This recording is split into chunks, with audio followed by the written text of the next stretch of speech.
बेयो जाबाय सानसेयारि बड'सा खौरांलाइनि दिनैनि 3 डिसेम्बरनि बिसान। दिनैनि बिसाननि थुनलाइयारि आयदायाव सोर सोरनि लिरथिया सेबखांजादों बेखौ फोरमायनो थाखाय आखायाव लानाय जाबाय। गिबियावनो बयनिसिमबो आंनि फारसेथिंजायनि फारायबो गुरैयै खावलायहरनायदि सानसेयारि बड'सा खौरांलाइयाव अराय नोंथांनि बेसेन बरा लिरथिखौ दैथायहरबाय था, लोगोसेनो अनसायलांबाय था। बाक्सानि रैदोम बर'नि गोरोबनै खन्थाइ, बाक्सानि मदन नार्जारिनि बिबायारि बिबानगिरि, बाक्सानि रैदोम बर'नि जावजा खन्थाइ, क'क्राझारनि नबथि नार्जारिनि मिथिंगानि बिखायाव,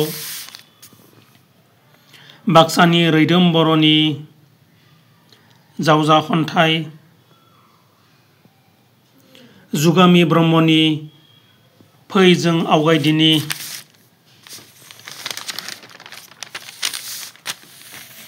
बिरखां कुमार ब्रह्मनि जिउनि थांखि आरो